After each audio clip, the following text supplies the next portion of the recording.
Merhabalar. Bu videomuzda sizlerle Pino ile müzik kutusu projesi yapacağız. Butona bastığımız zaman buzzer sayesinde müzik kutumuzdan bir melodi çıkacak. Şimdi bağlantıları yapalım. Birazdan kodlayacağız. Bağlantı için hangi malzemeleri kullanıyorum, nelere ihtiyacım var onlara bakalım.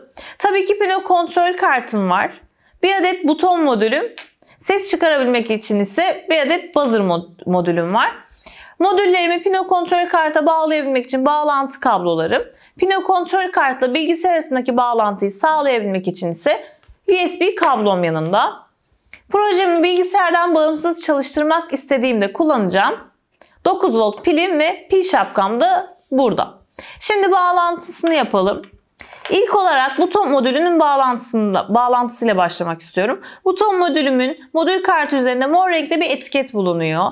Pino kontrol kartı üzerindeki mor renkli kapılardan dilediğim bir tanesine bağlantı yapabilirim. 1, 2, 3, 4, 5 veya 6 numaralı kapılar benim buton modülüm için uygun. Bağlantı kablomu aldım hemen. Şöyle bir ucunu butona, diğer ucunda Pino'daki mor kapılardan istediğim bir tanesine takıyorum. Ben 2 numaralı kapıyı seçtim. Şimdi buzzer modülümle devam etmek istiyorum. Buzzer'ın üzerinde de mor renkte bir etiket bulunuyor. Yani yine mor kapılardan birine bağlantı yapacağım. Kalan kapılardan istediğiniz bir tanesini seçebilirsiniz. Ben buzzer için 1 numaralı kapıyı seçiyorum. Şimdi USB kablomla bilgisayarla arasındaki bağlantıyı kuracağım Pino kontrol kartımın. Şöyle küçük ucunu Pino kontrol karta taktım. Diğer tarafını da bilgisayardaki USB girişine bağlıyorum. Pino kontrol kartımı kodlayabilmek için bilgisayardan M-Block programını açıyorum. Ve program üzerine bazı ayarlamalar yapacağım. İlk olarak Pino ile ilgili kodlara erişebilmek için uzantıları yönet diyerek Pino uzantısını indirmem gerekiyor. Şöyle küçük bir pencere açıldı. Arama bölümüne tıkladım. Pino yazdım. Çıkan Pino eklentisini indir dedim. Çarpıya basarak çıkıyorum. Robotlar sekmesine geldiğimde artık Pino'nun bütün kodlarını görebilirim. Farklı herhangi bir uzantı istemediğim için, onlara gerek duymadığım için uzantılar menüsünden diğer uzantıları kaldırabilirim. Şöyle seçili iken üzerine bir kere daha tıklarsanız seçimi kaldırıyor. Kartlar menüsüne geldim. Arduino Nano seçili mi değil mi onu kontrol edeceğim. Evet, Arduino Nano'm seçili. Herhangi bir işlem yapmadan çıkıyorum. Bağlam menüsündeyim. Seri portu bağlayacağım. Bende COM6 değeri çıkmış. Bu sizin bilgisayarınızda COM3, COM5, COM7 gibi farklı değerler gösterebilir. Hatta aynı anda birden fazla COM değeri görebilirsiniz. USB kablo ile Pino kontrol kartı bilgisayara bağladığımız portun adıyla alakalı. Siz doğru COM'u bulup seçim yapmalısınız ki bağlantıyı kuralım. COM6'yı seçtim. Yukarıda seri port bağlandı yazısı geldi. Robotlar sekmesindeki kırmızı düğmem de yeşil oldu. Son olarak tekrar bağlan menüsündeyim. Aygıt yazılımı güncellemesine tıklıyorum. Aygıt yazılımı güncellemesi Pino kontrol kartımla M-Block programının haberleşmesini sağlar. Pino kontrol kartımın içerisinde öncesinden kalan kodlar varsa bu kodları silerek kartımı sıfırlar. Programı açtığınızda bu güncellemeyi bir kez yapmanızı tavsiye ediyoruz. Bunun yanı sıra bağlantıdan ve kodlardan eminseniz ama hala problem yaşıyorsanız yine aygıt yazılım güncellemesi yapabilirsiniz. Yükleme bitti uyarısı geldi. Kapat butonuna tıkladım. Şimdi ilk olarak buton modülümden gelen değeri okumak istiyorum. Bastığımda hangi değeri veriyor? Elimi çektiğimde hangi değeri veriyor? Eğer hatırlamıyorsam ya da bir kontrol etmek istiyorsam robotlar sekmesindeyim. Buton oku kodunu aldım. İlk yapmam gereken şey neydi? Tabii ki kapı seçimini doğru yapmak. Ben 2 numaralı kapıya bağlamışım butonumu. Buradan gelip şu oka tıklayarak bu Pino 2'yi seçmem gerekiyor. Evet, seçimimi yaptım. Kukla üzerinden bir okuma yapalım. Bu nedenle görünüme gelip merhaba de kodunu aldım. İçerisine yerleştiriyorum. Anlık olarak değer alabileyim, sürekli olarak değer alabileyim istiyorsam kontrol sekmesine gidip sürekli tekrarla kodunu da alıyorum. İstersen buna bir olay ekleyebilirim olaylar sekmesinden ya da üstüne çift tıklayarak çalıştırabilirim. Çift tıkladım şöyle. Şu an 0 değerini veriyor. Çünkü butona herhangi bir şekilde dokunmadım. Butona basıyorum. Bastığımda 1 değerini veriyor. Bıraktığımda 0. Bastığımda 1, bıraktığımda 0. Harika. Birazdan bu değerleri kullanacağız. Buzzer'dan bir ses çıkartalım. Yine bunun için robotlar sekmesine geldim. Buzzer ses çıkar kodunu aldım. İlk olarak kapı tercihini yapmam gerekiyordu. 1 numaralı kapıdayım. Buraya bakıyorum. Evet, burada da Pino 1 yazıyor. Şöyle şuraya okuna tıklayalım. Küçültelim. Daha rahat kodumuzu inceleyelim. Nota kısmında şöyle oka tıkladığımda farklı harfler görüyorum. Bu harflerin hepsinin bir anlamı var. Ya hemen aralıklarla dediği yarım saniye, sustur, çeyrek saniye, 1 saniye gibi seçenekler var. Bunlarda ne kadar uzunlukta çalacağı. Şu nota kısmında her bir harfin bir nota karşılığı var. Buna göre biz farklı melodiler çıkarabiliyoruz. Hatta internetten araştırma yaparsanız, biraz da müzikle ilgiliyseniz böyle çok güzel melodiler çıkarabilirsiniz. Şöyle şurayı göstereyim. Mesela A harfi La notasına denk geliyor. D harfi R notasına denk geliyor. Bu şekilde notalarını çıkardığınız şarkıları çalabilirsiniz. Ben hemen şuradan G4 diye bir seçim yapayım. Üzerine çift tıklıyorum. Evet. Şurayı da değiştirelim. 1 saniye yapalım. Bakın daha uzun çaldı. Bu şekilde buzzer'dan farklı melodiler çıkarabilirsiniz. Şöyle 2'den 4'e kadar, 5'e kadar geliyor. Hatta bu şekilde daha da indirebilirsiniz. Sayısı arttıkça daha ince ses çıkartıyor. Bu yanındaki sayı azaldıkça daha böyle kalın bir ses çıkartıyor. Bu şekilde ayarlamalar yaparak kendi melodinizi de oluşturabilirsiniz. Sevdiğiniz bir şarkıyı da çalabilirsiniz. Şimdi o zaman biz butona bastığımızda bir melodi çalmasını kodlayalım. Butondan gelen değerimiz basıldığında ne oluyordu? 1 oluyordu. Butondan gelen değer 1 ise buzzer'ımdan bir melodi çalsın. Bunu istiyorum. Şimdi şu kodu kenara aldım. Kontrol sekmesine geldim. Diyorum ki eğer ise kodunu alarak işlemlere geldim, eşittir aldım. Butonumdan gelen değer, robotlar sekmesindeyim. Buton oku kodunu aldım. İçine yerleştirdim. 2 olarak değiştirdim. Butondan gelen değer 1'e eşitse butonu basmışım demektir. Bastıysam melodi çalsın. Hadi bir melodi oluşturalım kendimize.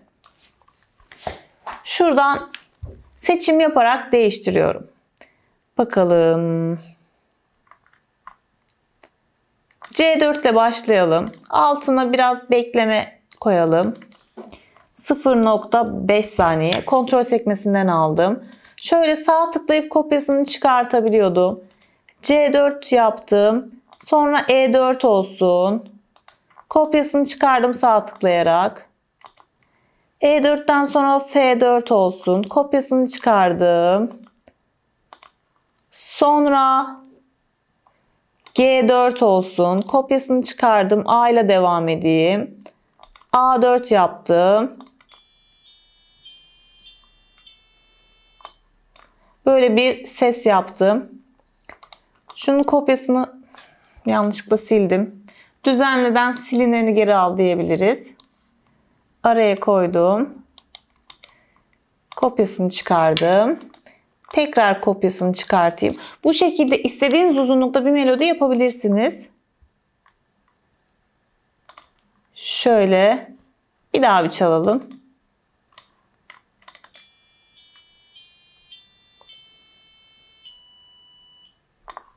Şu sondaki sesi sevmedim.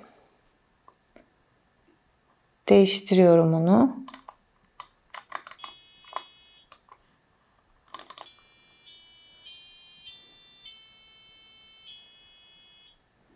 Tamam, böyle bir melodi yapmış olayım. Dediğim gibi notalarına bakarsanız, biraz da uğraşırsanız güzel bir melodi ortaya çıkartabilirsiniz. Bunu gelip eğrisenin içerisine yerleştirdim. Neden? Çünkü butona bastığımda bu sesler çalsın istiyorum. Butona basmadığımda hiçbir şey çalmasın. O zaman tekrar bir eğrisi alıyorum. Şunu şöyle yukarı çıkardım. İşlemlerden eşittir'i tekrar aldım. Şuradan buton okuyu sağ tıklayarak kopyasını çıkartabilirim yine. Butondan gelen değer basmadığım zaman kaç oluyordu? 0. 0 iken de buzzer'ım sussun. Robotlar sekmesindeyim. Buzzer durumunu değiştir kodunu aldım. Buzzer'ım 1 numaralı kapıdaydı. Durumunu da düşük yapıyorum. Hemen şu şekilde altına yerleştirdim. Sürekli olarak bu döngü tekrarlayacağı için, sürekli çalışmasını istediğim için kontrolden sürekli tekrarla aldım ve hepsinin dışına yerleştirdim. Şimdi bir olay alarak çalıştıralım. Yeşil bayrak olayını aldım. Şuradan büyüteyim. Yeşil bayrağa bastım.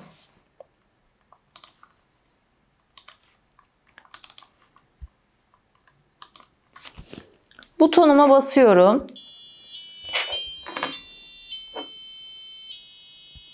Evet, bir kere çaldı. Bir daha basarsam.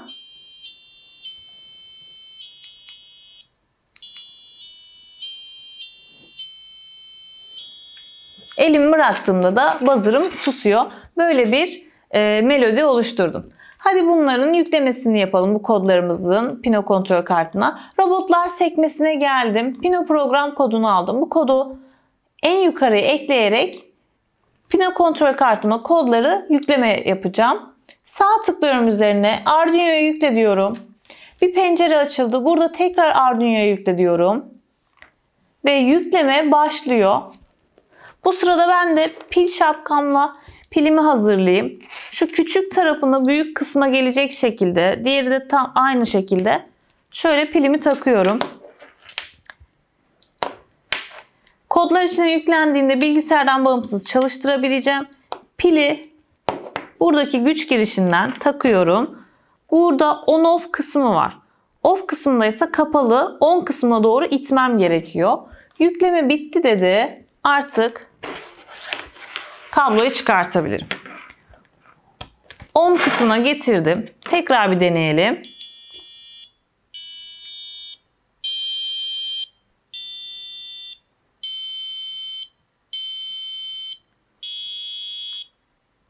Evet, böyle bir melodi çalmış oldu.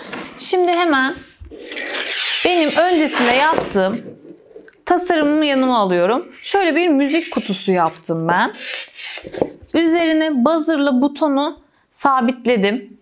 Etrafını süsledim. Hatta kablolarını da taktım.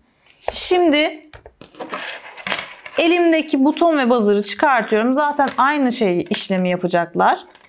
Benim butonum 2 numaralı kapıdaydı. Buzzer'ım da 1 numaralı kapıda. Önemli olan kapıları doğru takabilmek. Hemen şuradan butonumun kablosunu aldım. Butonum 2 numaralı kapıdaydı.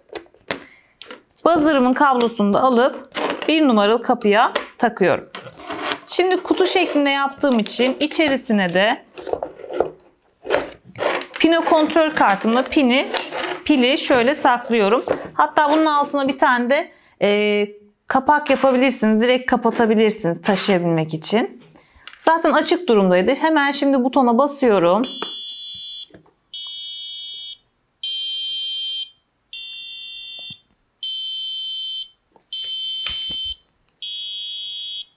Bir daha basıyorum.